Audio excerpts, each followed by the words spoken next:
لله نحمده ونستعينه ونستغفره ونؤمن به ونتوكل عليه ونعوذ بالله من شرور أنفسنا ومن سيئات أعمالنا من يهده الله فلا مضل له ومن يضلله فلا هادي له ونشهد أن لا إله إلا الله وحده لا شريك له ولا نظير له ولا وزير له ولا مشير له ولا معين له ولا مثل له ولا مثال له ونشهد أن سيدنا وسندنا ونبينا وحبيبنا وشفينا ومولانا محمد صلى الله عليه وعلى آله وأصحابه وبارك وسلم تسليما كثيرا كثيرا أما بعد فأعوذ بالله من الشيطان الرجيم بسم الله الرحمن الرحيم سبحان الذي أسرى بعبده ليلا من المسجد الحرام إلى المسجد الأقصى وقال الله سبحانه وتعالى في الكلام المجيد والفرقان الحميد يا أيها الذين آمنوا توبوا إلى الله توبة نصوحا صدق الله المولانا العظيم وصدق رسوله النبي الأمين المتين الكريم ونحن على ذلك لمن الشاهدين والشاكرين والحمد لله رب العالمين.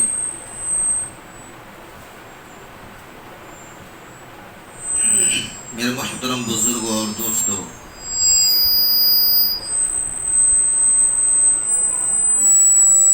اللہ جل جلالہ و نوالہ کا بے انتہا فضل ہوا کہ اس نے ہم سب لوگوں کو ایمان والوں کے گھر میں پیدا فرمایا، مزید کرم یہ فرمایا بارگاہ خداوندی نے کہ اپنے نبی حضرت محمد مصطفیٰ صلی اللہ علیہ وسلم کا امتی بنایا۔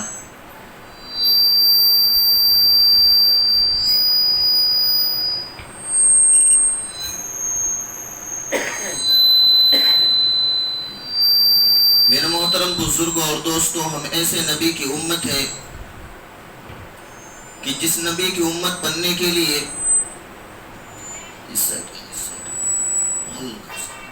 تین بٹن ہوگا نا یہاں پہ اوپر کا ہلکا سا،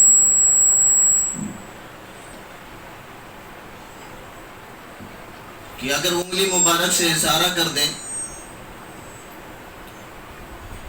تو چاند کے 2 ٹکڑے ہو جائیں، اگر نبوت والے ہاتھوں سے انگلی سے اشارے کر دیں تو ڈوبا ہوا سورج پل بھر میں واپس آ جائے۔ میرے محترم بزرگوں اور دوستوں، آئیے اسی نبی کی شایان شان میں ایک مرتبہ درود پاک پڑھ لیں۔ اللہم صلی علی محمد وعلی آل محمد کما صلیت علی ابراہیم وعلی آل ابراہیم انکا حمید مجید۔ اللہم بارک علی محمد وعلی آل محمد کما بارکت علی ابراہیم وعلی آل ابراہیم انکا حمید مجید۔ یہاں پہ 3 بٹن ہے، گول ہے وہ صحیح، اس کو تھوڑا سا وائلن کر دیں۔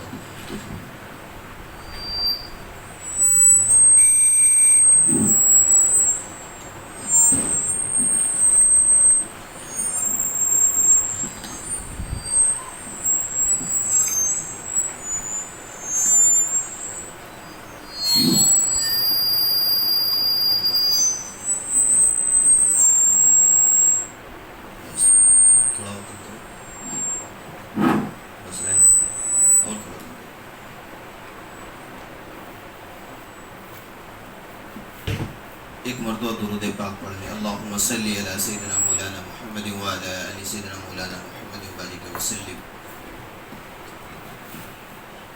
میرے محترم بزرگوں اور دوستوں، آج مسلمانوں کے ساتھ بہت حالات ہیں۔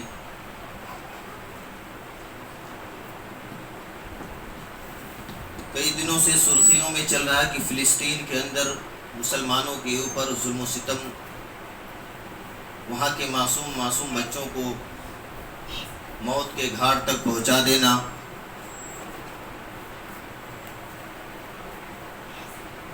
یہ ہم سب لوگوں کے اعمال کا نتیجہ ہے۔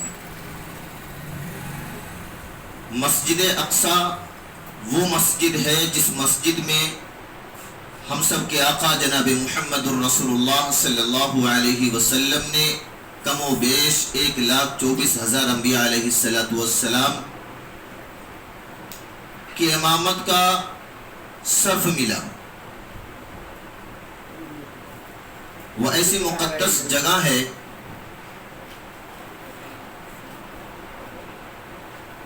مسجد الاقصی جو ہے، یہ 3 مذاہب کی مقدس جگہ ہے۔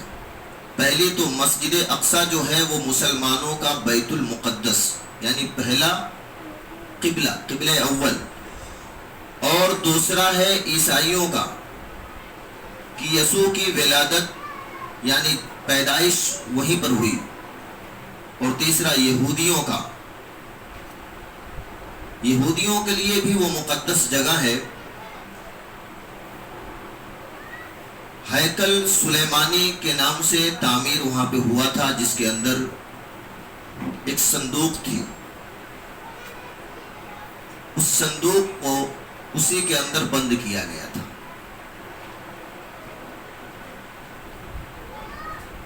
اور وہ اتنی مقدس جگہ ہے، روایتوں میں لکھا ہے، کتابوں میں ملتا ہے کہ اس جگہ پر 70,000 انبیاء علیہ السلام کی ولادت ہوئی، کم و بیش۔ حضرت ابراہیم علیہ السلام کے 2 بیٹے تھے، ایک کا نام تھا حضرت اسماعیل علیہ السلام اور دوسرے کا نام تھا حضرت اسحاق علیہ السلام۔ حضرت اسحاق علیہ السلام کے ایک بیٹے تھے جن کا نام تھا حضرت یعقوب علیہ السلام۔ جب اللہ پاک نے ان کو نبوت عطا فرمائی تو حضرت اسحاق علیہ السلام کا اسرائیل کا خطاب ملا، یعنی لقب ملا۔ اسرائیل کے معنی ہوتا ہے اللہ کا بندہ۔ جب موسیٰ علیہ السلام کا زمانہ آیا، حضرت اسماعیل علیہ السلام کا یعقوب علیہ السلام کو جب لقب ملا اسرائیل کا، اس کے بعد حضرت یوسف علیہ السلام جب مصر کے بادشاہ بنے تو اللہ پاک نے ان کو حکم دیا کہ اپنے آپ بنی اسرائیل کو یعنی آل یعقوب کو وہاں سے بلا لو مصر، اور مصر کے اندر ایک جگہ متعین کیا گیا۔ اور حضرت یوسف علیہ السلام نے جب اسرائیل کو بلایا تو اللہ پاک فرما رہے کہ اے اسرائیلیو، یہ تمہارے لیے برکت کی جگہ ہے۔ میرا محترم بزرگوں، دوستو، حضرت یوسف علیہ السلام جب اسرائیل کو بلائے یعنی آل یعقوب کو، تو اس جگہ پر وہ بس گئے۔ آہستہ آہستہ آہستہ آہستہ ان کی قوم جب بڑھتی گئی تو جس جگہ پہ بسے تھے وہاں پہ ملک قائم ہو گیا، اور اس ملک کا نام اسرائیل پڑ گیا۔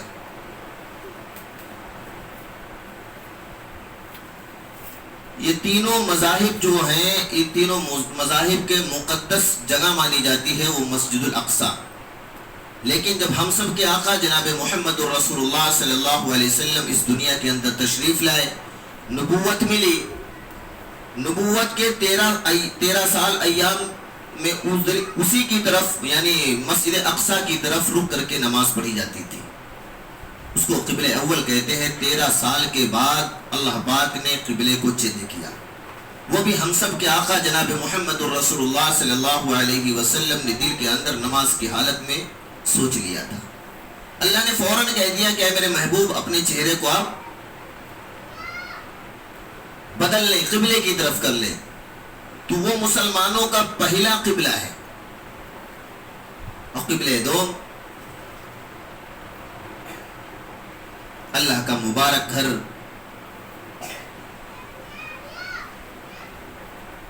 جس کو قرآن نے کہا ان اول بیت وضع للناس للذی ببکۃ مبارکا وہدی للعالمین۔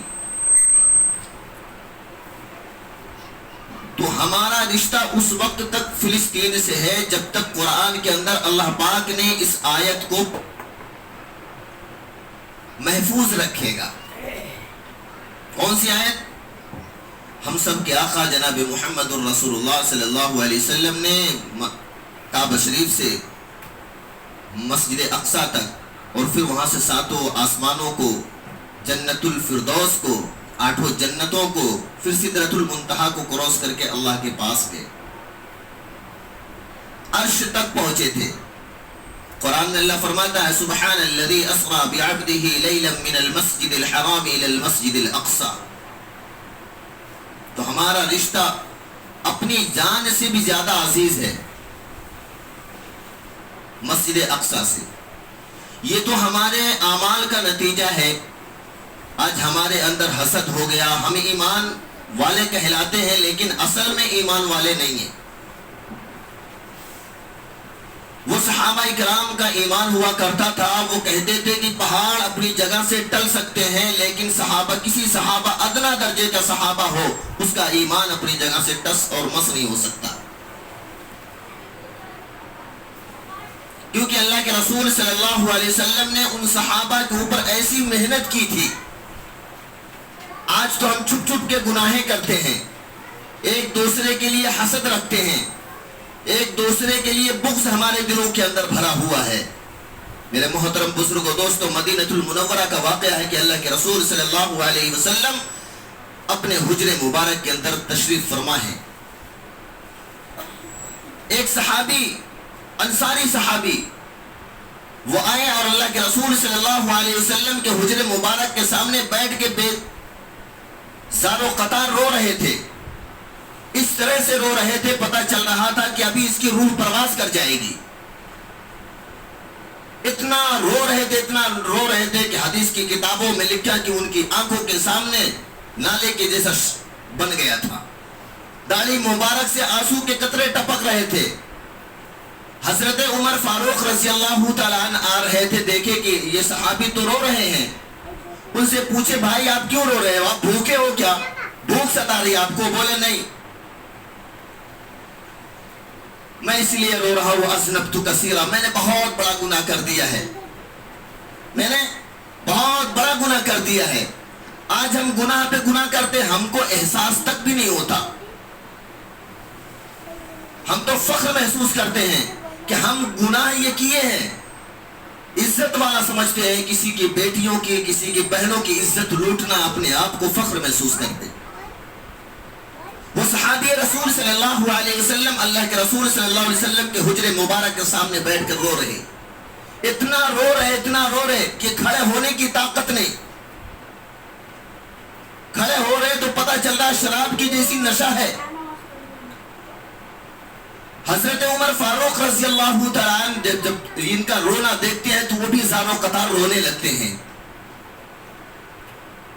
اللہ کے رسول صلی اللہ علیہ وسلم باہر تشریف لاتے تو دیکھتے کہ عمر تم کو کیا ہو گیا، تمہارے بچے تو ٹھیک ہے نا، تمہاری بیوی ٹھیک ہے، تم کیوں رو رہے ہو؟ حضرت عمر فاروق رضی اللہ تعالیٰ عنہ نے کہا کہ اللہ کے رسول صلی اللہ علیہ وسلم میں اس لیے رو رہا ہوں کہ باہر آپ کے گھر کے باہر ایک صحابی ہے، وہ زار و قطار رو رہے، میں اس کو ان کا رونا دیکھ کر کے مجھے رونا آ گیا، اور معلوم نہیں کب سے بیٹھ کر کے اس جگہ پہ وہ رو رہے ہیں۔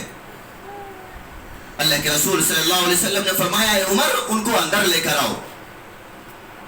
حضرت عمر فاروق رضی اللہ تعالیٰ جاتے ہیں اور اس انصاری صحابی سے کہتے ہیں کہ اللہ کے رسول صلی اللہ علیہ وسلم آپ کو بلا رہے۔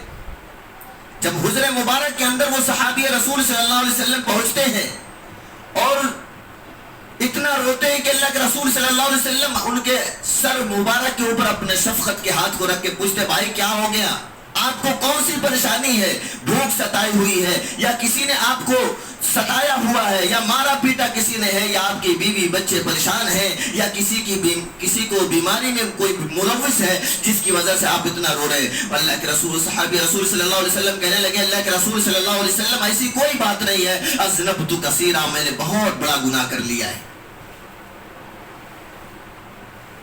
اللہ کے رسول صلی اللہ علیہ وسلم نے فرمایا اے میرے صحابہ بتاؤ تو کون سا گناہ کیے ہو؟ وہ کہتے ہیں صحابی رسول صلی اللہ علیہ وسلم کہتے ہیں کہ اللہ کے رسول صلی اللہ علیہ وسلم اگر میں اللہ سے معافی مانگوں گا تو اللہ مجھے معاف نہیں کریں گے، آپ میری وجہ سے معافی اللہ سے کہہ دو کہ مجھے معاف کر دیں، آپ کہہ دیں گے اللہ معاف کر دے گا۔ اللہ کے رسول صلی اللہ علیہ وسلم فرمانے لگے بتاؤ تو کون سا گناہ کیے؟ صحابی رسول صلی اللہ علیہ وسلم کہنے لگے اللہ کے رسول مت پوچھئے، میں اگر گناہوں کے اپنے معافی مانگوں تو اللہ مجھے معاف نہیں کرے گا، عمر معافی مانگے تو اللہ معاف نہیں کرے گا، ابو بکر معافی مانگے میرے گناہوں کے تو اللہ معاف نہیں کرے گا، صدیق اکبر معافی مانگے تو اللہ معاف نہیں کرے گا، عثمان غنی معافی مانگے تو اللہ معاف نہیں کرے گا، لیکن اگر اللہ کے رسول صلی اللہ علیہ وسلم آپ کہہ دیں تو اللہ فوراً معاف کر دے گا۔ اللہ کے رسول صلی اللہ علیہ وسلم نے فرمایا بتائیے تو کون سا گناہ کر دیے ہیں؟ آپ کا گناہ اتنا بڑا ہے کہ اللہ پاک معاف نہیں کرے گا، جبکہ اللہ پاک کہتا ہے ان اللہ علی کل شیء قدیر، میرا رب تو وہ رب ہے کہ جو ہر چیز پر قادر ہے۔ وہ صحابی رسول صلی اللہ علیہ وسلم نے فرمایا کہ اللہ کے رسول صلی اللہ علیہ وسلم میں کفن چور تھا، میں کفن چور تھا، آپ نے 3 دن پہلے ایک لڑکی کا جنازہ لے کر کے گئے اور آپ جنازے کی نماز بھی پڑھے، میں بھی اس جنازے میں شرکت کیا تھا، اور میں اس لیے شرکت کیا تھا کہ تاکہ دیکھوں اس بچی کو آپ کس جگہ دفن کرتے ہیں، تاکہ رات میں میرا جانا اور اس کے کفن کو نکالنا آسان ہو جائے، قبر پہچان لوں گا میں۔ اور جب اس کو دفن کر کے سب لوگ چلے آئے، رات کا وقت ہوا، تو میں اپنے حسب معمول گیا، قبرستان پہنچا، قبر کھولی، اس کے بدن سے کفن کو کھینچا، اور کھینچنے کے بعد مجھے شیطان اتنا ورگلا دیا کہ اس میت کے ساتھ میں اپنا منہ کالا کر لیا۔ اتنا کہتے ہیں اور بے تحاشا رونے لگتے، اللہ کے رسول صلی اللہ علیہ وسلم بھی رونے لگتے اور کہتے ہیں یہاں سے تو نکل جا۔ اللہ کے رسول صلی اللہ علیہ وسلم نے فرمایا یہاں سے تو نکل جا، تیرا معاملہ اللہ کا معاملہ ہے، تو سمجھ اللہ سمجھے، میں نہیں کچھ کہہ سکتا۔ صحابی رسول صلی اللہ علیہ وسلم روتے ہوئے دیوانے کی طرح، مجنوں کی طرح دوڑتے بھاگتے ہانپتے کانپتے جنگل کا راستہ اختیار کر لیے۔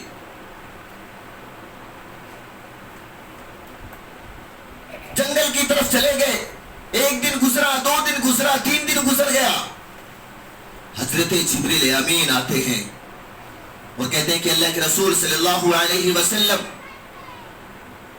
یہ ساتوں زمین کو کس نے پیدا کیا؟ اللہ نے پیدا کیا، آپ نے پیدا کیا۔ قربان جائیے ہم سب کے آقا جناب محمد الرسول اللہ صلی اللہ علیہ وسلم کی ذات اقدس پر، انہوں نے کہا کہ بے شک اللہ نے پیدا کیا۔ حضرت جبریل امین کہنے لگے یہ ساتوں آسمانوں کو کس نے پیدا کیا؟ آپ نے پیدا کیا یا اللہ نے پیدا کیا؟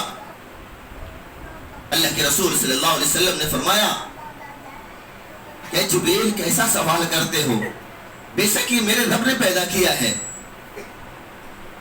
حضرت جبریل کہنے لگے انسانوں کو کس نے پیدا کیا؟ جناتوں کو کس نے پیدا کیا؟ نباتات اور جمادات کو کس نے پیدا کیا؟ حیوانات کو کس نے پیدا کیا؟ یہ بڑے بڑے پہاڑ کو کس نے پیدا کیے؟ یہ سمندروں کو کس نے پیدا کیا؟ زمین کے اندر سے جو پھل اور پھول اگتے ہیں اس کو کس نے پیدا کیا؟ اللہ کے رسول صلی اللہ علیہ وسلم نے کہا کہ جبریل کیا ہو گیا؟ یہ تو سب میرا رب پیدا کیا ہوا ہے، ذرہ ذرہ میرے رب کے قبضے قدرت میں ہے۔ قرآن میں اللہ فرماتا ہے ان اللہ علی کل شیء قدیر۔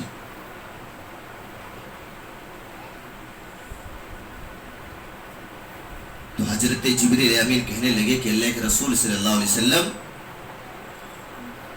وہ جو صحابی 3 دن پہلے آئے تھے آپ سے کہہ رہے تھے کہ اللہ پاک سے اب کہہ دیں کہ میری غلطی کو گناہ کو معاف کر دیں، آپ نے کہہ دیا جا چلا جا یہاں سے، تیرا معاملہ اللہ کا معاملہ ہے۔ اللہ پاک کہے ہیں کہ میں نے اس کے گناہوں کو معاف کر دیا، اور میرے نبی سے جا کر کہہ دیجئے کہ اس بندے کو، میرے معصوم بندے کو، میرے برگزیدہ بندے کو اپنے پاس بلائے اور خوشخبریاں سنا دے۔ اللہ کے رسول صلی اللہ علیہ وسلم نے حضرت عمر فاروق رضی اللہ تعالیٰ عنہ کو بلاتے ہیں حضرت ابو بکر صدیق رضی اللہ تعالیٰ عنہ کو بلاتے ہیں، حضرت عثمان غنی رضی اللہ تعالیٰ عنہ کو بلاتے ہیں، حضرت سلمان فارسی رضی اللہ تعالیٰ عنہ کو بلاتے ہیں اور کہتے ہیں کہ جاؤ وہ جنگل کی طرف چلے جاؤ۔ وہ جو 3 دن پہلے ایک شخص آیا تھا، انصار،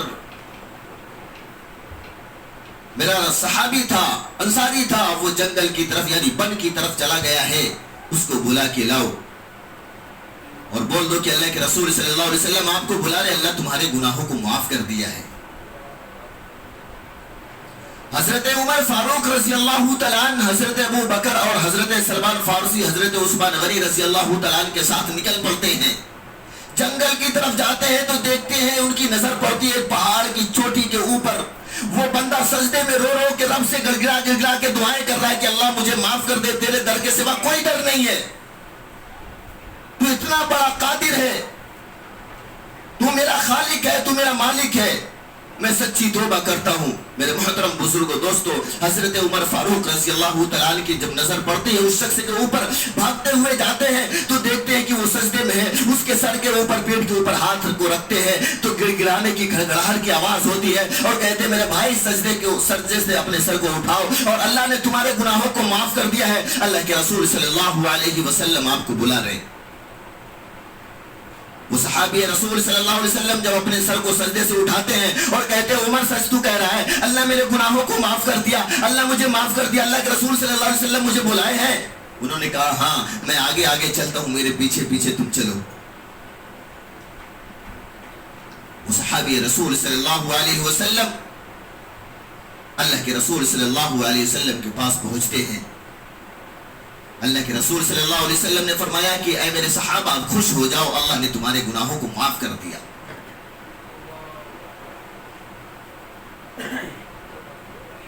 وہ صحابی رسول صلی اللہ علیہ وسلم پوچھنے لگے کہ اللہ کے رسول صلی اللہ علیہ وسلم اللہ پاک کیا بولے؟ اللہ پاک میرے گناہوں کو معاف کر دیے، کیا بولے؟ اللہ کے رسول صلی اللہ علیہ وسلم نے فرمایا کہ عصر کی اذان ہو گئی، نماز کا وقت ہے، چلو پہلے نماز پڑھتے ہیں اور نماز کے بعد پھر بیٹھ کے آپس میں بات کریں گے۔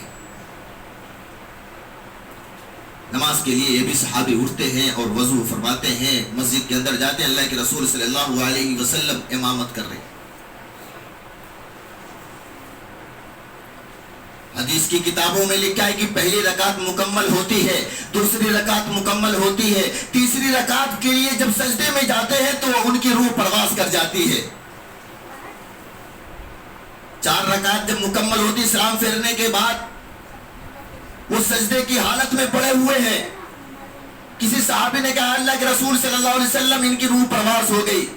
اللہ کے رسول صلی اللہ علیہ وسلم نے کہا کتنا خوش نصیب ہے وہ بندہ، اللہ نے ابھی اس کے گناہوں کو معاف کر لیا، اپنے پاس بھی بلا لیا۔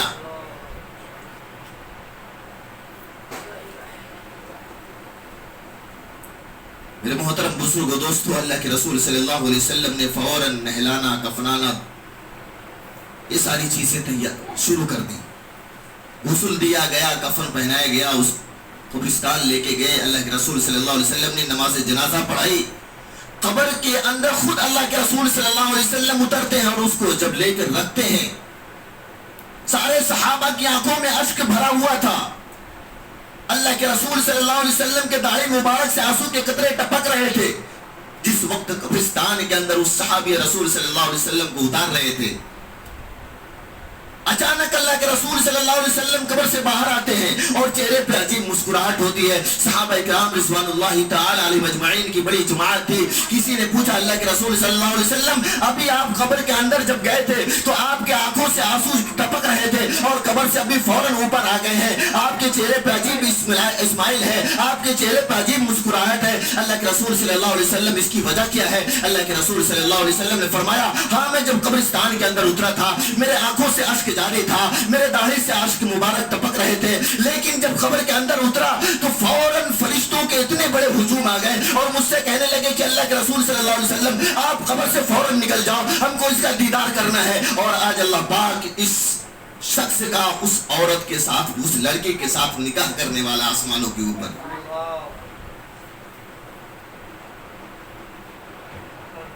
میرے محترم بزرگوں دوستو، اگر انسان سچی پکی توبہ کر لے، پتہ بتانے کا مطلب یہ ہے کہ اللہ پاک ہر ناممکن کو ممکن کر دیتا ہے. یہ اسرائیل، اس کی کوئی مجال نہیں ہے کہ مسلمانوں کو شکست دے دے. اسرائیل کا ایک واقعہ ہے کہ ایک اسرائیلی شخص تھا جس کا نام تھا نشونما. اس کی شکل و صورت، رہن سہن، چلن فرن سب عورتوں کی طرح تھا. لوگ اس کو عورت سمجھ رہے تھے. کیا سمجھ رہے تھے؟ عورت سمجھ رہے تھے. اس کا بات کرنے کا انداز بھی عورتوں کی طرح، چلنا بھی عورتوں کی طرح، اور پہناوا بھی عورتوں کی طرح، شکل و صورت بھی عورتوں کی طرح تھی. میرے محترم بزرگوں، دوستو، وہ بادشاہ کے یہاں نوکری کر رہا تھا. مساج، جیسے ابھی مشینوں سے اکثر مساج ہوتے، اس وقت ہاتھوں سے مساج ہوتا تھا. عورتوں کو لیڈیز مساج کرتی تھی اور آدمیوں کا جنس مساج کرتا تھا. وہ نشونما جو تھا، وہ ملکہ جو تھی، بادشاہ کی بیوی، اور اس کی بیٹی جو تھی، اس کے مساج کو یہ کرتا تھا. ان دونوں کے مساج یہ کیا کرتا تھا. لیکن کبھی کبھی اس کے دل کے اندر خوف طاری ہوتا تھا کہ تو میں بہت غلط کام کر رہا ہوں. لیکن اس کو لذتیں بھی مل رہی تھی، کیونکہ عورتوں کے بدن کو ٹچ کرتا تھا، مساج کیا کرتا تھا، اس کو لذتیں ملا کرتی تھی. اس کی وجہ سے کہتا تھا چلو جانے دو. لیکن کبھی کبھی بیٹھ کر تنہائی میں سوچتا تھا اور اس پہ خوف زدہ ہوتا تھا کہ میں تو بہت غلط کام کر رہا ہوں.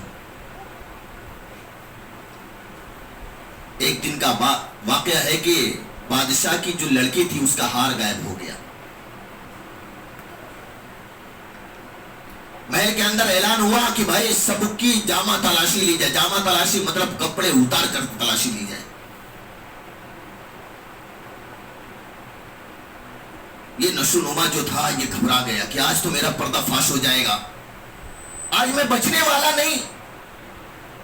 اس نے اپنے ہاتھوں کو اٹھا کر کے برگاہ خداوندی میں دعا کرنے لگا کہ اللہ پاک مجھے معاف کر دے.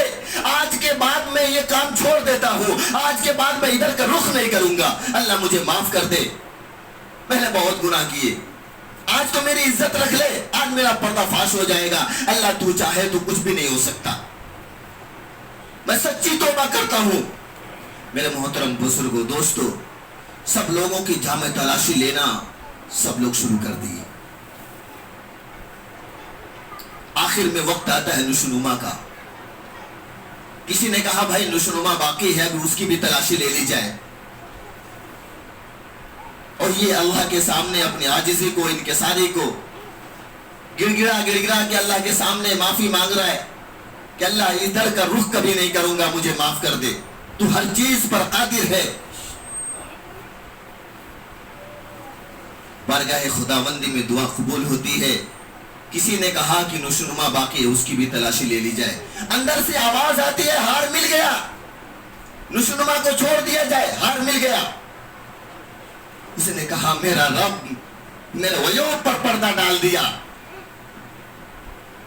اس کے بعد وہ اس محل سے نشونما نکلتا ہے اور ایک پہاڑ کے اوپر چلا جاتا ہے، اللہ کی عبادت میں مصروف ہو جاتا ہے. لیکن اس دن فاقے پہ تھا، نہ پانی نہ کھانا، کچھ بھی نہیں تھا.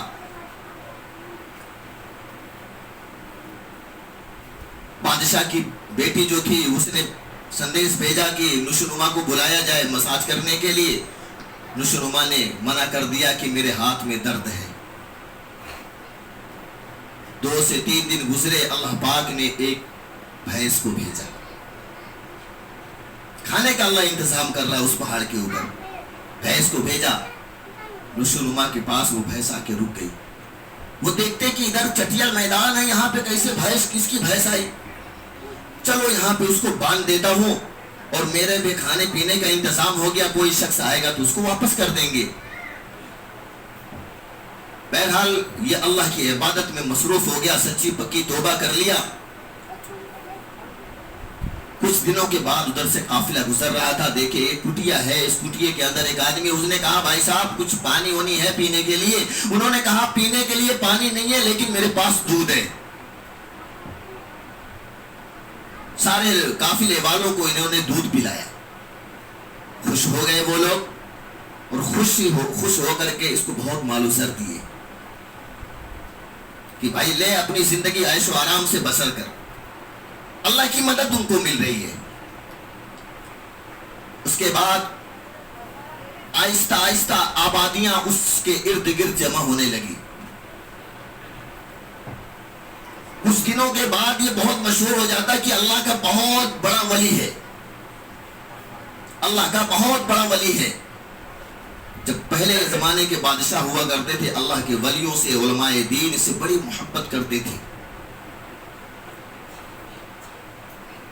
بادشاہ وقت جو تھا جس کے گھر میں یہ نشوونما نوکریاں کرتا تھا, جس کے عورت کو اور اس کی بیٹی کو مساج کیا کرتا تھا, اس نے سندیشہ بھیجا کہ اس اللہ کے ولی کو ہمارے دربار میں پیش کیا جائے. اس اللہ کے ولی کے پاس, نشوونما کے پاس قاصد آیا خبر لے کر کے. انہوں نے منع کر دیا کہ میں نہیں جاؤں گا. یہ سمجھ رہے تھے کہیں اگر میں اس کے دربار میں واپس گیا تو میرا چہرہ دیکھنے کے بعد وہ خود پتہ لگا لے گا اور میرا پردہ فاش ہو جائے گا. انہیں کہا اللہ پاک آپ کون سی آزمائش میں ڈال رہے, میں تو سچی پکی توبہ کر کے تیرا بن گیا, تو میرا ہے.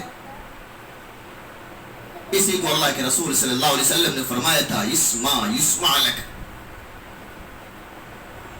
کہ اللہ کا بن جا اللہ تیرا بن جائے گا.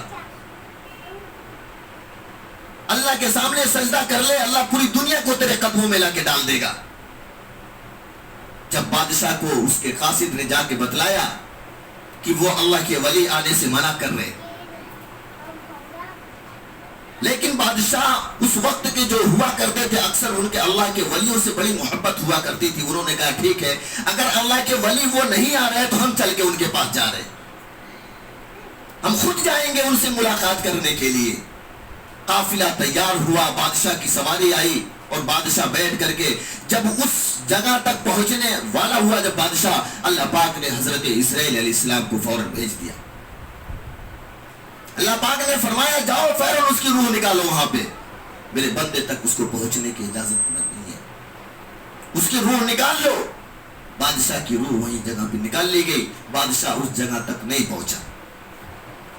ہنگامہ ہو گیا کہ بادشاہ اللہ کے ولی سے ملنے جا رہا تھا, راستے میں انتقال ہو گیا.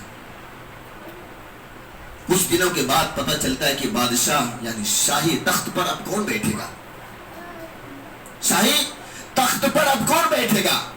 میرے محترم بزرگوں, دوستو, مشورہ ہوا سارے لوگوں نے اور علاقے کے لوگوں نے کہا جب یہ بادشاہ سے ملنے کے لیے جا رہے تھے, وہ اللہ کے ولی سے ملنے کے لیے بادشاہ جا رہے تھے, تو اسی اللہ کے ولی کو تخت شاہ پہ بیٹھایا جائے, تخت بادشاہ کے تخت پہ اسی اللہ کے ولی کو بیٹھایا جائے, یعنی وقت کا بادشاہ اسی اللہ کے ولی کو بنا دیا جائے. اس اللہ کے ولی کو بادشاہ کی کرسی پہ لا کے بیٹھائے. اب یہ سارے ظلم و ستم کا خاتمہ کرنے لگے, رعایا کی بہت مدد کرنے لگے, غریبوں کے ساتھ صلہ رحمی کرنے لگے. کچھ عرصہ گزرنے کے بعد بادشاہ کے سامنے ساری رعایا بیٹھی ہوئی تھی, اور جو پہلا بادشاہ تھا جس کی لڑکی کا یہ مساج کیا کرتے تھے, اس لڑکی سے نکاح بھی ہو گیا. اس لڑکی سے نکاح بھی ہو گیا. اس کے بعد اتنے میں ایک شخص پہنچتا ہے اور کہتا ہے کہ اے بادشاہ سلامت, کچھ عرصے پہلے میری ایک بھینس تھی, وہ غائب ہو گئی تھی, آج تک اس کا پتہ نہیں چلا, آپ اس کا بھی فیصلہ فرما دیں. بادشاہ سلامت کہنے لگے بھائی صاحب آپ کی بھینس میرے پاس ہے, آپ کی بھینس میرے پاس ہے, اور یہ جو ساری چیزیں دیکھ رہے ہو یہ اسی کی برکت کی وجہ سے ہے, اس میں سے بھی آدھا تمہارا حصہ آدھا میرا. یعنی اس بادشاہ کی کرسی پہ بیٹھنے والا بھی میں جب ہوں تو یہ اسی کی برکت کی وجہ سے ہے, یہ بھی آدھا تمہارا آدھا میرا ہے. اس آنے والے شخص نے کہا کہ بھائی میں کوئی انسان نہیں ہوں, میں فرشتہ ہوں, اور وہ جو بھینس تھی, بھینس کی شکل میں اللہ فرشتے کو بھیجا تھا تمہاری خیر کے لیے, تمہارے رزق کے لیے. اللہ پاک تمہارے گناہوں کی معافی کی وجہ سے اللہ پاک تم سے خوش ہو گیا, اس کی وجہ سے اللہ تخت تاج بھی تم کو پہنا دیا. اللہ کے رسول صلی اللہ علیہ وسلم نے فرمایا یسمع یسمع لک، کہ تم اللہ کے بن جاؤ اللہ تمہارا بن جائے گا، تم اللہ کے سامنے جھک جاؤ اللہ پوری دنیا کو تمہارے سامنے جھکا دے گا۔ میرے محترم بزرگوں اور دوستوں، اللہ ہم سب لوگوں کو اپنے گناہوں کے اوپر ندامت سے توبہ استغفار کرنے کی توفیق نصیب فرمائے۔ اپنے اعمال کا سونے سے پہلے اللہ کے رسول صلی اللہ علیہ وسلم نے فرمایا کہ اس کا محاسبہ کر لیا کرو کہ آج ہم نے نیکیاں کتنا کی ہیں اور اللہ کی نافرمانیاں کتنا کی ہیں۔ اس سے توفیق ہوگی نیکی میں اضافہ کرنے کی۔ اللہ ہم سب لوگوں کو کہنے سننے سے زیادہ عمل کی توفیق نصیب فرمائے۔ اللہ اپنے گناہوں کی سچے پکی توبہ کرنے والا ہم سب لوگوں کو بنائے۔ اللہ اپنی محبت اور اپنے پیارے حبیب جناب محمد الرسول اللہ صلی اللہ علیہ وسلم سے سچی پکی محبت کرنے والا بنائے۔ وآخر الدعوانا الحمدللہ رب العالمین۔ جن حضرات نے سنت نہ پڑھی وہ سنت سے فارغ ہو جائے۔